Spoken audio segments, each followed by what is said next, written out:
जय श्री रामकृष्ण, जय माँ शारदा। पिछले कुछ दिनों में आप में से कई लोगों ने हमसे ये पूछा है कि क्या कोई ऐसा टूल है, क्या कोई ऐसी एक हमारे पास कोई साधन है, कोई प्रोसेस है जिसको हम यूज़ करके अपने सारे जो भी डिज़ायर्स हैं, ड्रीम्स हैं, उनको फास्ट मैनिफेस्ट कर सकें।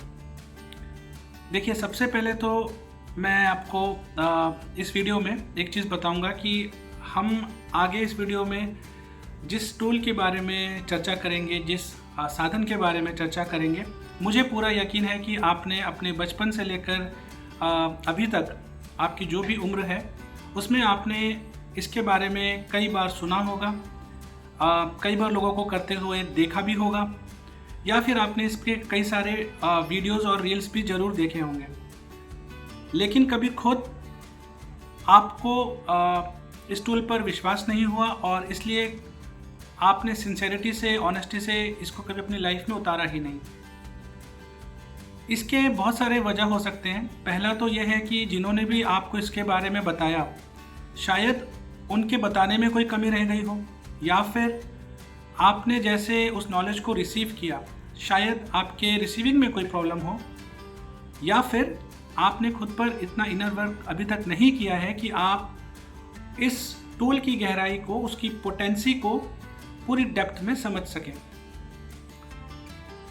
देखिए, आप किसी भी तरह का कोई भी मंत्र करते हैं, कोई स्टोन पहनते हैं, किसी तरह का कोई रेमेडी करते हैं, कोई तंत्र की प्रोसेसेस करते हैं, तो जितनी मेरी अंडरस्टैंडिंग है वो कहीं ना कहीं जो आपका जो अर्थ एलिमेंट है, जो आपका शरीर है, उसका और जो आकाश एलिमेंट है, जब उसके बीच का कनेक्शन टूट जाता है तब आपके लाइफ में बहुत सारी प्रॉब्लम्स आती है। It can be related to money, it can be related to relationships, it can be related to health, anything. So कहीं ना कहीं जब आप कोई भी रेमेडी कर रहे हैं तो आप इस पृथ्वी तत्व और आकाश तत्व का जो कनेक्शन है उसको स्ट्रॉन्ग बनाने की कोशिश कर रहे हैं। तो अब यहाँ से हम समझते हैं। देखिए, हम में से हर इंसान की लाइफ में कोई ना कोई प्रॉब्लम ज़रूर है। कुछ लोग कुछ नया मैनिफेस्ट करना चाहते हैं, कुछ लोग कुछ नया पाना चाहते हैं, और एट द सेम टाइम कुछ लोग कुछ ऐसी कंडीशंस, चाहे वो हेल्थ की है, चाहे फाइनेंसेस की हैं, चाहे रिलेशंस की हैं, या लाइफ में कुछ ऐसे सिचुएशंस हैं जिसको वो हील करना चाहते हैं, लाइफ में कुछ ऐसे ट्रॉमास हैं जिनको वो हील करना चाहते हैं। तो आज मैं जिस टूल के बारे में बताऊंगा, इसको बहुत सारे लोगों ने यूज़ किया है अपनी लाइफ में, बहुत बड़े बड़े अचीवर्स ने यूज़ किया है।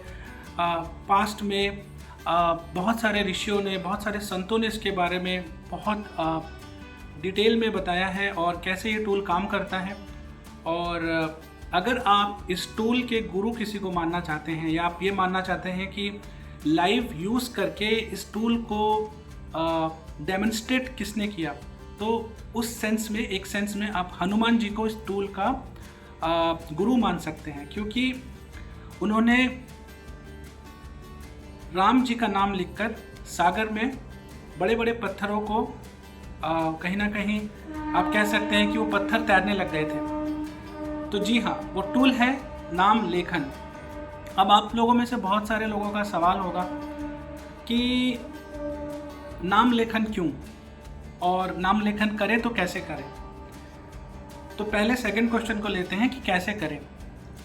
आप कोई डायरी ले सकते हैं, कोई कॉपी ले सकते हैं। अगर आपके पास रेड कलर का इंक, कोई भी पेन है तो वो बेस्ट है इस चीज़ के लिए, या अगर आपके पास नॉर्मल ब्लू कलर का या ब्लैक को आप अवॉइड करिए, आप रेड या ब्लू में जा सकते हैं, और आप एक डायरी लीजिए और आप भगवान के 1.25 लाख नाम को लिखिए। अब लिखने से होगा क्या? बहुत सारे लोगों का सवाल होता है कि हम तो चैंट कर रहे हैं, हम लिखें क्यों, या लिखने में ऐसा अलग क्या है।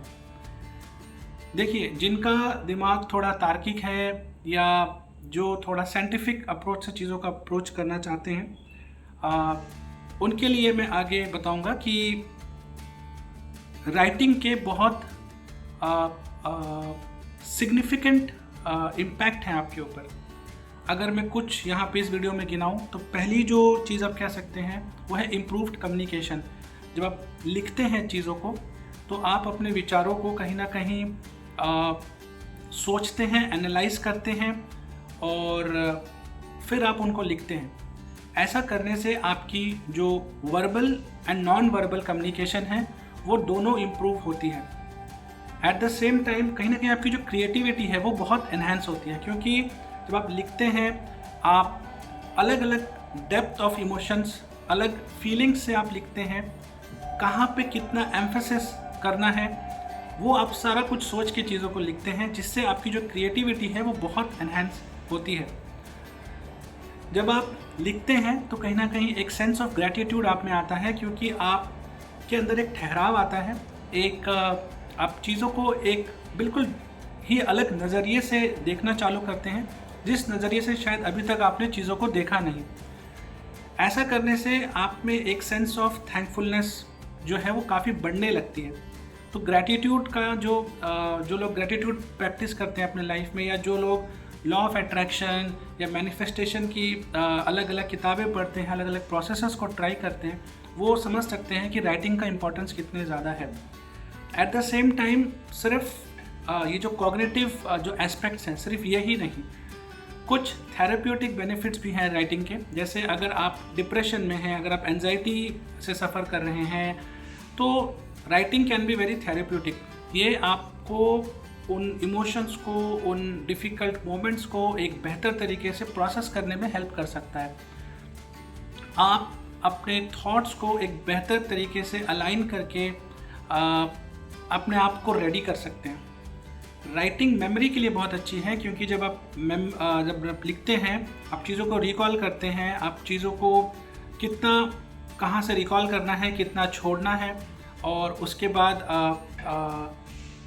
कौन सी चीज़ को कहाँ पे कट करना है, कहाँ पे आप ऐड करना है, ये जो आपका ब्रेन का मसल है ये काम करता है, और जिससे आपकी मेमोरी भी राइटिंग से काफ़ी एनहांस होती है।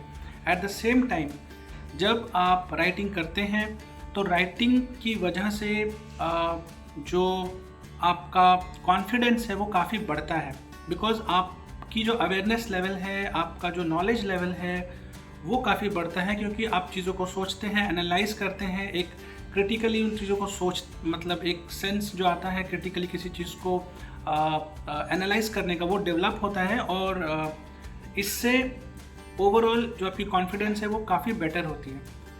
तो लिखने के ही अपने आप में इतने सारे बेनिफिट्स हैं, इससे कई गुना और ज़्यादा बेनिफिट्स हैं। मैंने आपको कुछ ही बेनिफिट्स इस वीडियो में बताए। अब लिखने के साथ अगर भगवान के नाम को जोड़ दिया जाए तो जो उसकी पोटेंसी है वो कई एक्स बढ़ जाती है। आप में से बहुत सारे लोग कहेंगे कि हम तो नाम जप करते हैं, हम तो माला जप करते हैं, और इस तरह की प्रोसेस में ऑलरेडी इन्वॉल्व हैं, तो राइटिंग क्यों?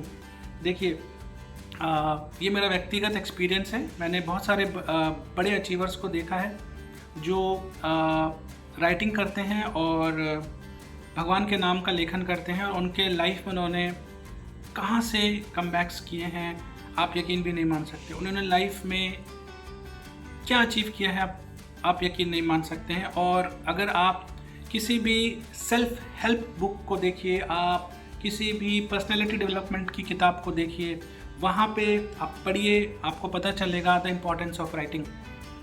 And when you are combining writing with the name of the lord, भगवान का नाम जब आप उसमें जोड़ते हैं, जब आप राम का नाम जोड़ते हैं, जब आप शिव का नाम जोड़ते हैं, जब आप देवी का नाम जोड़ते हैं उसमें, it can produce miraculous results in your life.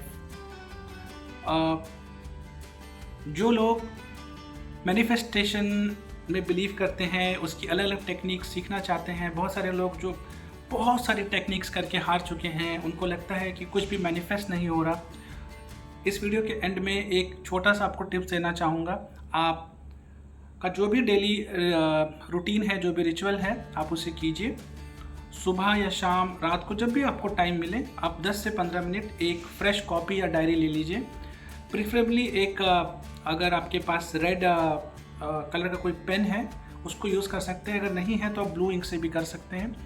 आप भगवान के नाम को लिखना चालू कीजिए, डेली एक संकल्प कीजिए हाथ में इस तरह से जल लेकर, और आप अपनी जो भी विश है, जो ड्रीम है, उसको बताइए उस जल में।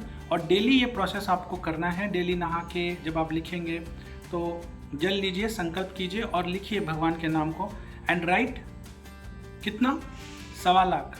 और मैं यकीन के साथ कह सकता हूँ इससे बड़ा मैनिफेस्टेशन का टूल कुछ भी नहीं है। इससे पहले कि आपकी 1.25 लाख राइटिंग जो नाम लेखन है वो ख़त्म हो, आपका जो गोल है वो मैनिफेस्ट हो जाएगा।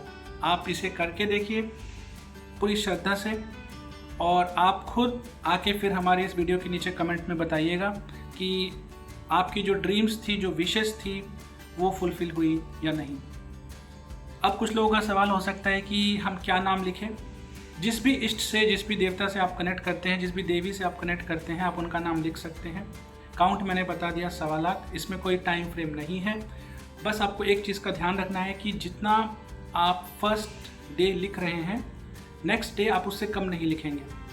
सो आप नंबर बहुत ज़्यादा मत ले लीजिए जो आप डेली लिख ना पाएँ। सो ऐसा नंबर लीजिए कि प्रीवियस डे जो आपने नंबर लिखा था, नेक्स्ट डे जब आप लिखेंगे तो वो उससे कम ना हो। वो इक्वल हो सकता है पर उससे कम नहीं होना चाहिए।